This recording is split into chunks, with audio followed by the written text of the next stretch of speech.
Welcome to Three, a show about Federer, Nadal, and Djokovic, and part of the Tennis Channel podcast network. I'm Gill with Joel Drucker and Amy Lundy, and we're going to get into the Australian Open in this video, looking ahead to a major that will continue to provide us with, unfortunately, uncertainty and likely some complications. But first, an update on all three of our big three, beginning with Novak Djokovic, who has decided to forgo Indian Wells. He will not play in the Californian desert. Amy is there in the Californian desert, and since she's making us all jealous with her background, we're going to go to her first. Amy, what did you make of Novak's decision not to play? It makes sense. He doesn't need to do this right now. And I think the biggest thing is that Indian Wells, because of the pandemic, is rescheduled. It's happening in October, and then they're going to turn right around and play it again in March. So if he wants more Masters 1000s, or he, really is feeling that he needs to play this tournament for whatever reason, he can just play it again in March. And after the year that he had, he's physically and mentally exhausted. So it makes perfect sense not to play. Yeah, I agree. I think it made sense. I mean, it's been a long year for him. Doesn't want to travel to the West Coast, probably wants to go home and spend time in Monte Carlo where he lives, and also in Serbia, and then maybe play some European fall events and then gear up for 2022. So unfortunate, it's such a great tournament and he's done quite well here, but it's logical. It's one of his favorite places, right? He'd be first to admit that. So here's what I find interesting about the whole thing. He's leaving the door open for Medvedev to potentially catch him. And I know that's insane. Novak has been in all four major finals. He's won 3 of them. But the race is still alive. This is the year-long basically rankings points race will decide who is officially the year-end number one. Now, that could mean Novak could actually be number one in the rankings after this year, but Medvedev could be year-end number one because that's how they've decided to do it, which is really, really weird, but that's how it is. But isn't that interesting? I mean, Novak must not be a major priority for him to finish the year at number one, because if it was a major priority, he would probably say, I'm tired, but I'm going to go play Indian Wells and lock this up. I think that we're going to be looking back at the rankings from the years 20 and 21, and it's just strange between the pandemic and people make tournament commitments, and Novak has probably played fewer matches this year than any other time, than any of his more recent years, and it's just kind of a wild time, and he's going to be 35 next year, and I think he's just, all right, yeah, okay, so I'm not going to get all bent out of shape about being the year number one. And there have been years, this would be the most remarkable, where the person who won more majors did not finish the year in number one. There have been numerous years in the history of tennis where that's happened, more so way back when the points weren't quite as calibrated. But yeah, so be it. I don't think Novak's losing sleep over whether he's going to finish the year ranked number one.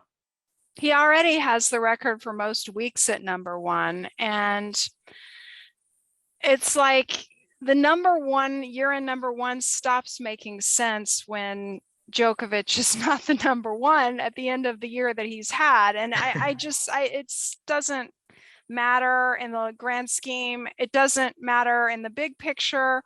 It doesn't matter to the casual fan, and it probably doesn't even matter to the intense fan. It's just a very small picture thing that when you consider the pandemic and the decisions that he has to make and his physical and mental health, it just makes all the sense in the world not to try to pursue that.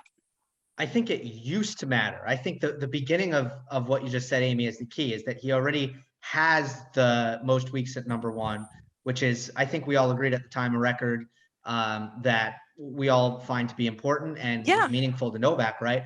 But now that he has that, there's really only one record for him to break. The thing is, he's already passed Federer and Nadal in said record, and that is year-end number ones. And him and Pete Sampras are tied at 6. Yeah, but here's the thing, that the players, these things matter at different stages of your career. What matters is playing a Grand Slam tournament. What matters is winning an ATP tournament. What matters is getting to the cracking the top 10. Each of these things matter at different stages of one's career. So it does, yeah, right now, Novak, right now in this moment, particularly given what the world has been like these last 2 years, year-end number one is that, and the record, there are other records to be had. I mean, I think an athlete, while he wants to set records and accomplish things, he knows which records, it's kind of like your 3 best records. It's kind of like, that would be an interesting thing for every tennis player to look at. What are your 3 best, what are your 3 A pluses? John McEnroe's happened to be winning 5 Davis Cups, 4 US Opens, 3 Wimbledons. So what are those tent poles? And Novak, he's got plenty. He's got at least just 20 alone. Is kind of 20 slams alone kind of supersedes all stuff about weeks and Masters series and thousands and all that kind of stuff. And look, again, he might pass Pete anyway, because he's number 1 in the race right now. We'll see how Daniil does at Indian Wells. It's a little slow for his liking. It's a little bit like clay over there. So we will see. We'll see how that plays out. But how about the way Pete hangs on to 6 straight years finished. So that's Pete's A plus, and that's a good one for him to hang on to. Novak, they're all going to have their own. Novak. I think if you're Novak, I think you're a little more concerned with. You're a little more happy about 20 majors than number of year-end number ones. Agreed. Career That's slam. number 1. That's number 1. That's right. Yeah. All right. Well, Federer and Nadal remain on the mend, but both of them came out with very positive and flowery quotes a couple weeks ago. Nadal said, I have the goal of improving and facing a process that is going to be difficult, painful at some point, but I have to fight for what I want, and I am determined to do it. That's strong. I mean, it's not, he's not saying I'm going to come back better than ever and I'm going to be a world beater. He would never say that at any point in his career. But I think like that is very much I am still here kind of statement. Agreed. Yeah. I mean, I think we're kind of dancing around the heart of the matter here, which is that Novak's going to have to make a decision about whether he's going to play the Australian Open, and they're all tied at 20. And this is a prime chance for him to do 21. Rafa, if he is well, has already stated that he's already been vaccinated. And so he'll have no problem playing if he's healthy.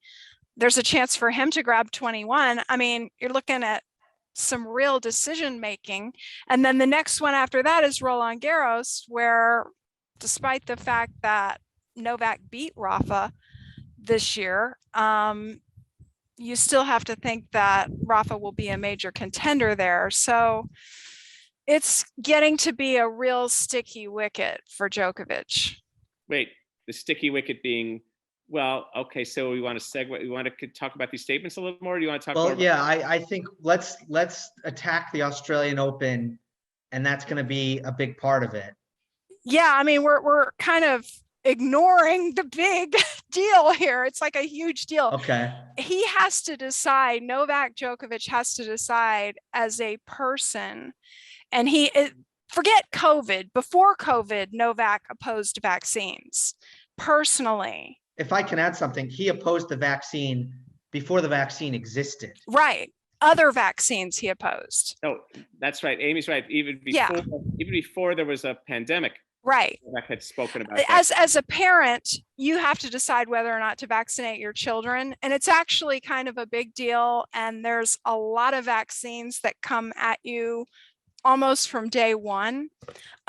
Most people in the United States see it as a safety and health issue. They're recommended to do the smallpox, the rubella, the chicken pox. I mean, there's any number of polio, there's any number of diseases, and they view it as like a health and safety thing, but also as a moral imperative not to spread these diseases to other people. And there has been an uptick in measles lately from which we pretty much eradicated, but from people choosing not to vaccinate.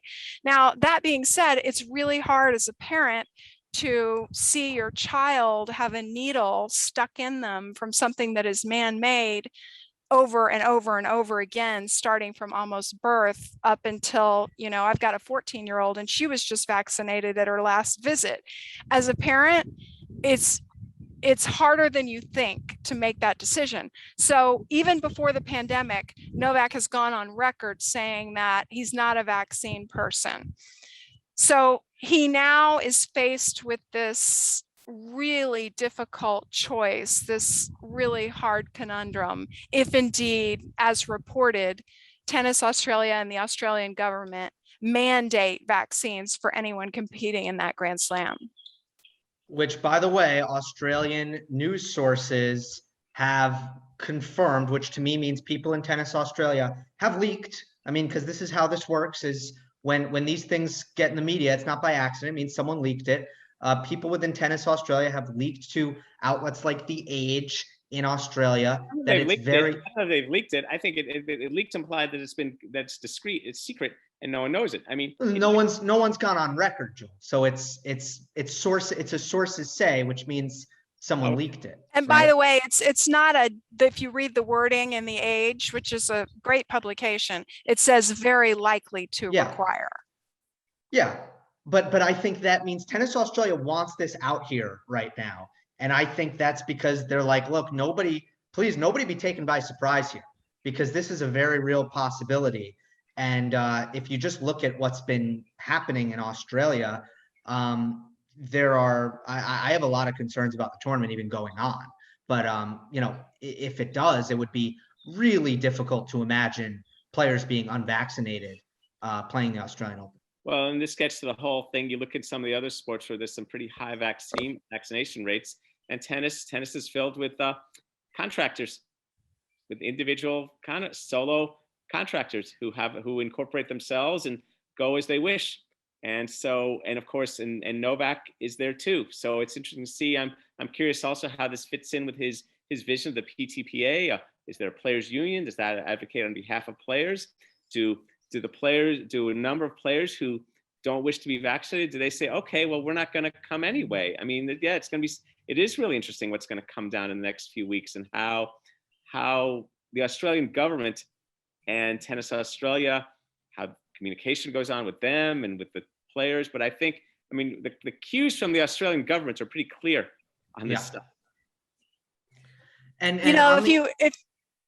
if you look at, I'll just jump in, that if you look at the other sports, there's some talk that the NBA is going to mandate vaccines, and they don't have 100% yet vaccination rate. And the players unions in those sports, Major League Baseball and the NBA, are advocating that the players should have the choice not to. Yeah. So if the PTPA tries to flex its muscle, and who knows, that may be a sticking point. But it seems like the Australian government, that's even more powerful than Tennis Australia, is going to err on the side of safety. Absolutely. And let's keep in mind that, and first of all, I don't think the PTPA right now has shown itself to be strong and powerful enough to make that happen. But if they were strong and powerful, the numbers that were swirling around during the time of the US Open, when the USTA did collect everyone's vaccination status and it was kept under wraps. Nobody really allowed that to become public, which is good. But the number that was being floated around was about 50%. And then John Wertheim reported, I don't know when, it might have been like a week or two ago, that the number was more like 30%. Well, I think really? A coach citing that. Oh, okay. A coach said that. Okay. Again, yeah. So we're not hearing 65. No. NBA is 90. NBA is 90. Yeah. So, and Arena Sep, let's talk about Indian Wells, because what's happening there is interesting right now. The fans have to be vaccinated to go, and the players do not. And the staff has to be. As was the case at the US Open, with the staff had to be, but the players do not. So I do think that the idea of rights, right? About personal choice. Everybody has the right not to be vaccinated, but you don't necessarily have the right to play the Australian Open. You don't have the That's right to right. employment either. So That's this is right. not about rights. This is completely separate from rights. This is, playing the Australian Open, not a right. Going to Indian Wells, not a right. So the fascinating thing is what Novak is gonna do and what he's gonna say he's doing and why he's doing it, and other players too, and how that works. It's just intriguing to see the attitude a lot of these athletes are taking towards this. So yeah, we're gonna see. We'll learn a lot. Well, why do we think there's more hesitancy in the sample size of tennis players than certain other populations, Joel? I think the team sports encourage more learning, collaboration, and learning together. I think tennis players, I think it's almost baked into the DNA of tennis, is that you learn to be a very independent thinker. We don't have on-court coaching in tennis. A tennis player is taught to be highly self-reliant, and that the universe revolves around them. I know that in golf, there are several also, I don't know what percentages they have either, but in professional golf, there are several of the top players that have chosen not to be vaccinated. And some of them are like Patrick Cantlay has said, I've already had COVID. So when I'm weighing like antibodies that I might already have versus the chances that I'll get it, and I have the option not to, he's opted not to. So, and that may be in line with Novak's thinking too, because he has also had COVID, but rules are rules. And I think it's one of the more fascinating sort of social stories of sports in the last few years, what his decision will be, all things considered. Yeah, tennis players are raised in a non-institutional silo. The other sports, in a certain kind of way, act as cartels. Even if you could be the greatest 8-year-old basketball player in the world, and you still need some coach to think you're good enough to be on that team and join forces with 4 other players. That's not true in tennis. In tennis, you're just right in you're the league yourself. You're the league yourself. You're the league, you're the owner, and it's your deal. And so the singularity, the narrowness, the independence, that's independence. That's the thing that's great about the sport. The independent, self-reliant, individual. That's what makes the sport so popular. I was talking earlier today with a friend of mine about the way we relate to these players. They're such individuals, and that's what compels people who don't know even forehands from backhands to just personalities, singular entities. And that's such a powerful kind of democratic factor. But it's kind of like self and then society. And the team sports they nurture by their very nature a societal consciousness. I mean, I don't care how great that 8-year-old is. He could be scoring 60 points a game. He still needs 4 of us to get him the ball. And we're his teammates. We're literally in a way that you're not in tennis. And so the tennis player learns this very much. I think it's this way. This is how I did it. Yep. I think there are other factors. This goes for all athletes, but there's certainly a sense of, I would say, physiological hubris, right? Good. I am in this impeccable shape. I am as fit as any human in the world. COVID will not affect me. Now, there have been many athletes that we've seen tremendously affected tennis players, Grigor Dimitrov being one, Kaya Juvan on the WTA side being another, Joanna Konta on the WTA side being another. I mean, we've seen that some players can get COVID. It can have effects on their ability to perform athletically. But I think that there's some belief I am invincible because I am an athlete. And then in that same vein, there is, I am hyper vigilant over what I put in my body. And heck, I won't even eat sugar. So forget this vaccine. I won't have, gluten, whatever it may be. And I think Novak certainly counts as one of those athletes, very hyper vigilant about what goes in his body. And I think those two things apply to all athletes and will influence how willing they are to take the vaccine. Yeah, a couple of the coaches that I talk to say that that very thing is a huge part of it. They get tested routinely. They learn not to trust. They see what happened to Maria Sharapova and how that derailed her and left a black mark when she tested positive for something. And she just basically was not paying close enough attention. They realize that their livelihood depends on what they put in their body. And that's, from what I understand, talking to a couple of coaches, that's the number one reason. It'll be interesting to see also when there's an off season, and players actually settle down. They're in one place for at least maybe a month, because you also, I think, have to take into account, especially the lower ranked players, on the week to week grind. It might be difficult for them to execute this vaccine, especially because you need it twice. What do you mean execute? You mean, in other words, if you're traveling, your point is, Gill, is if you're traveling to different countries, different places, where and how can you get the vaccine if you're not in your homeland, and how do you do that? Yeah, I suppose, but I suppose maybe I'll grant a little bit of that, but I think I mean, we know that some of the players, let's say ranked 80 through 150, might not have the resources at their disposal of some of the higher ranked players, but they got people to look out for them. there have been a couple of tournaments that have offered. Correct. And then there's an agent on Twitter that tweeted recently about the availability of the vaccines, I think at the US Open.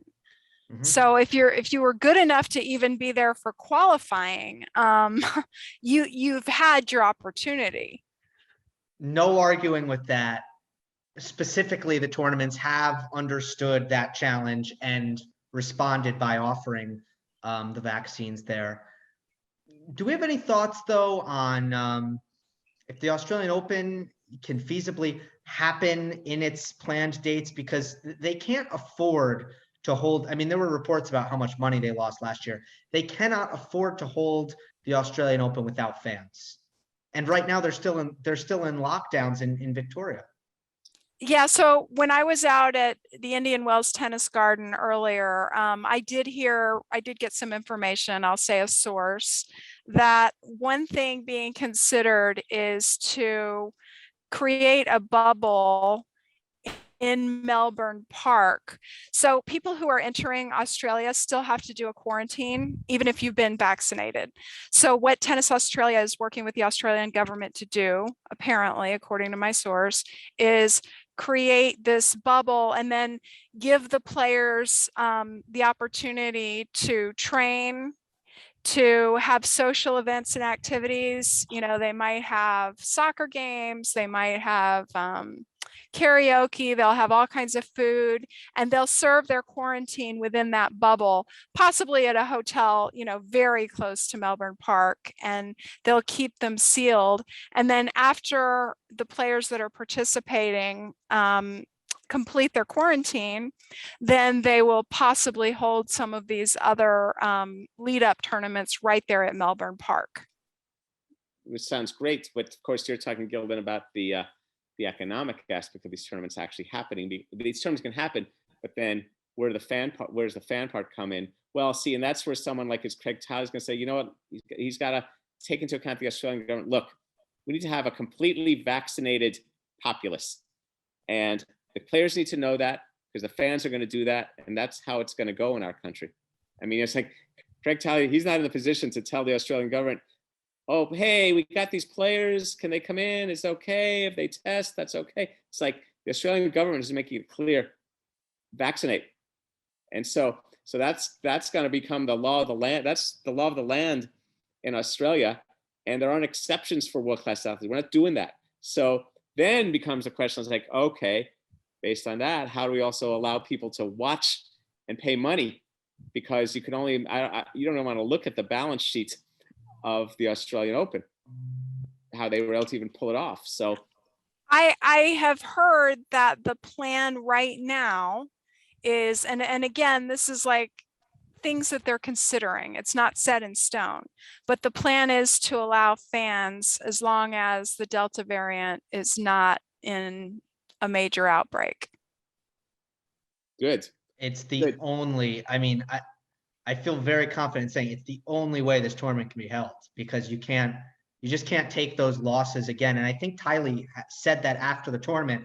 This was great. We did it. We feel awesome about it, and they have every right to be extremely proud of what happened last year, but they cannot afford to do that again. Well, So- last year, the majority of the population of Australia was not vaccinated. Yeah. Now, and even Australia was very behind on their overall population vaccination rates. I know the United States donated, I think, 1 billion doses of vaccine to Australia. Now they're getting up there. So Yep. by the time we reach January, they'll probably have the majority of their population vaccinated, and vaccinated people do not spread as much. So they can spread, and you can still get it if you're vaccinated, but it's just, there's more firewalls around. So it makes sense that fans would be allowed. And we had, at the US Open, we had full fans and there were no major outbreaks. New York City did not turn into a hotspot after the US Open. And remember, Australia is a country of about 26 million people. So I think I'll be curious to see the entire tennis world. I mean, Novak's a focus for us, and he's the #1 player in the world. All these tennis players who haven't been vaccinated, it's like the Australian Open is almost kind of laying down the gauntlet. And you think of how meaningful the Australian Open is to the tournament, and how the Australian Open has looked out for these players. So it'll be interesting to see what they do. Or do a lot of players say, wow, if you demand me to vaccinate, I guess I won't come. I won't do that. And the Australian Open is going to think, well, so be it. There are a great many players. There are a lot of great tennis players out there. I'm sorry that the ranks are dotted with players who aren't. So be it. We have wonderful tennis to bring you. Oh yeah. Look, they will certainly sell tickets and be fine if they're missing a couple players. And I'm sure I can already see the storylines. You know, so-and-so doesn't go, so-and-so doesn't go. And people, will act like, oh, it serves you right, Australian Open. They will sell tickets and they will be fine if they, have 80% of the field that they might normally bring. It's a major opportunity for someone and think about this. What if Rafa is there, but Novak isn't? Do we know if Roger's vaccinated? I meant to, because I haven't seen anything on it. No, Rafa is. I remember Yes. him saying that. Yep. I don't know about Roger. I can't readily find anything on whether Roger's been vaccinated or not. It's kind of funny. It's not really something he's had to face because his knee's been hurt. Right. So it's not questions that he's had to answer. But Tsitsipas famously has said that he didn't want to get vaccinated, but then a couple of weeks ago came out and said that if mandated, he would do it. Right. And then said not to follow my advice. He was like, sorry. I mean, I think Greek media got on him. Well, the government. It wasn't Greek. There's governments was. Oh, that's right. You're right, Joel. Yep. Yeah, it's going to be interesting. Aryna Sabalenka won't play Indian Wells. She tested positive upon arrival in California. She was hesitant publicly about the vaccine prior to the positive test. So yeah, this is going to affect the sport. And I mean, I think Australia will be quite the tipping point, no matter what, or the inflection point, I'd say. Still to come in the coming weeks on 3, even though we might not have, I don't know when Novak's going to play next, but we might not have that much tennis to discuss. We're going to cover Djokovic's coaching tree from Vida to Ivanisevic to Becker to Gencic.